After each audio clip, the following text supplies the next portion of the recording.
Thierry Legault, bonjour. Bonjour. En observant toutes ces images d'amateurs, on a l'impression qu'elles rivalisent avec celles des professionnels il y a quelques années. Est-ce que c'est vrai? Ah oui, c'est tout à fait exact. Depuis environ 15-20 ans, les astronomes sont capables aujourd'hui, les amateurs sont capables aujourd'hui de faire des images qui surpassent ce que les professionnels obtenaient il y a 30-25 ans. Évidemment, eux aussi, les professionnels eux aussi ont progressé, mais il n'en reste pas moins que c'est un progrès fantastique par rapport à ce qu'on a connu il y a 2 décennies. Alors quelles en sont les raisons? Alors, les raisons tiennent à deux causes principales. Une démocratisation des instruments. Il y a de plus en plus de types d'instruments astronomiques, des instruments astronomiques de plus en plus performants, avec des formules optiques de plus en plus évoluées, des instruments de plus en plus abordables aussi. Il y a 30-40 ans, les instruments du commerce étaient réservés à des amateurs fortunés. Ou alors il fallait se construire son propre instrument, ce qui était possible, mais qui demandait quand même une bonne dose de savoir-faire. Aujourd'hui, les instruments sont devenus plus abordables. Et puis l'autre raison, c'est l'apparition de l'imagerie numérique, qui a véritablement révolutionné l'astronomie, aussi bien professionnelle qu'amateur, puisque les professionnels ont commencé à passer au numérique dans les années 80, et les amateurs ont suivi dans les années 90.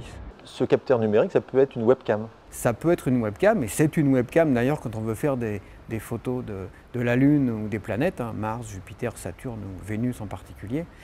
Alors la supériorité de ces systèmes, en fait, elle tient en un seul mot, la turbulence. L'air est constamment agité de soubresauts et ça brouille les images. Surtout que l'image d'une planète, il faut la grossir beaucoup et on agrandit cet effet de flou dû à la turbulence. Alors pour lutter contre la turbulence, il y a 3 moyens.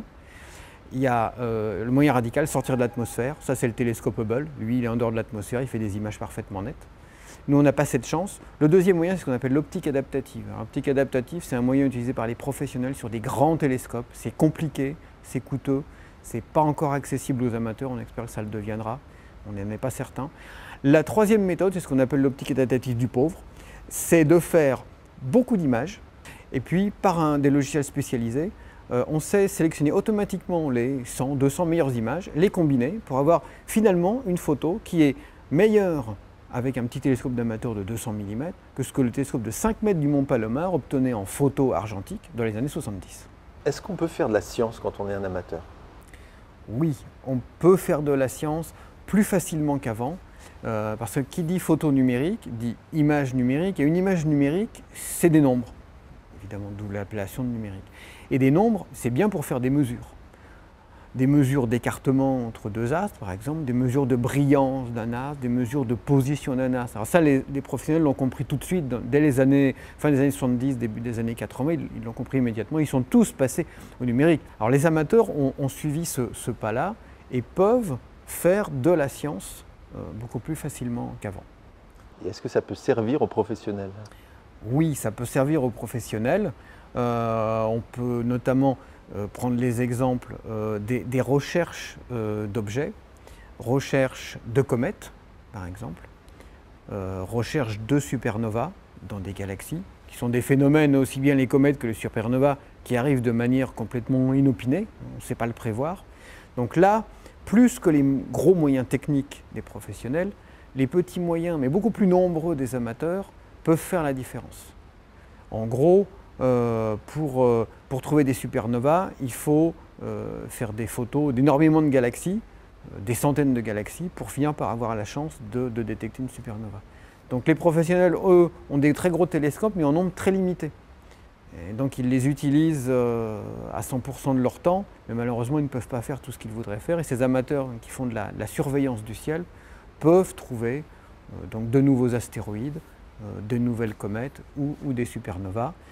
Dans le cadre des surveillances, on a aussi beaucoup d'amateurs qui font des images de la planète Jupiter, ce qui permet de détecter un phénomène assez rapide et imprévisible, tel que la chute d'un fragment de comète ou d'un fragment d'astéroïde sur la planète Jupiter.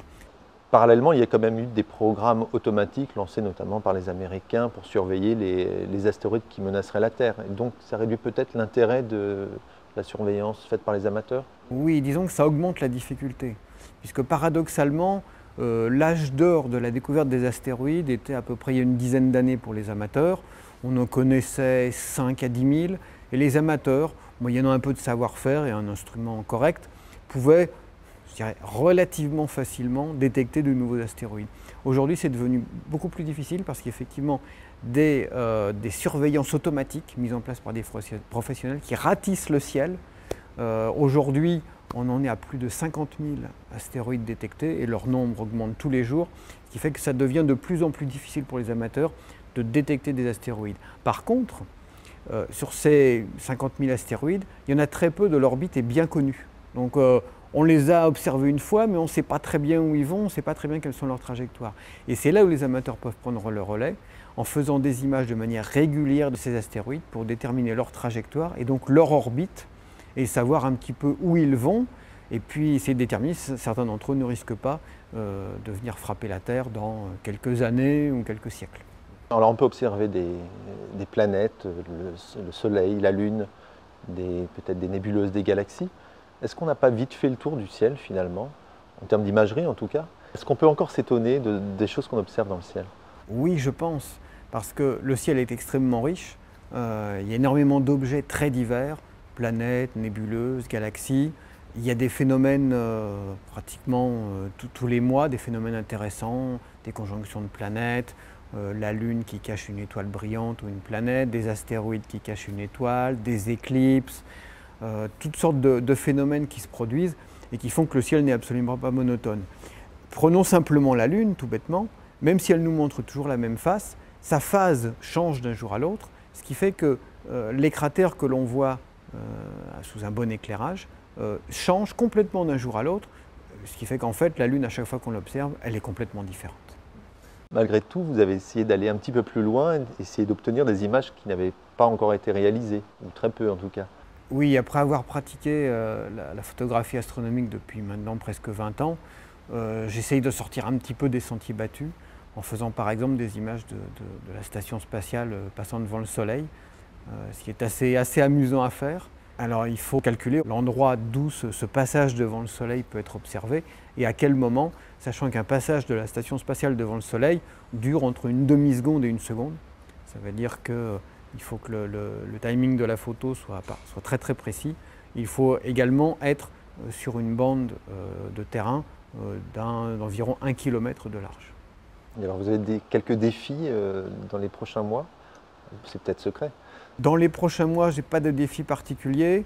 J'en ai réalisé 2 ces derniers mois, qui étaient de photographier côte à côte devant le Soleil, donc la station spatiale et la navette spatiale, juste avant leur arrimage. Donc il a fallu que j'aille en Espagne pour faire cette photo. Et l'autre, c'était la photographie du croissant de la nouvelle Lune, à l'instant exact de la nouvelle Lune.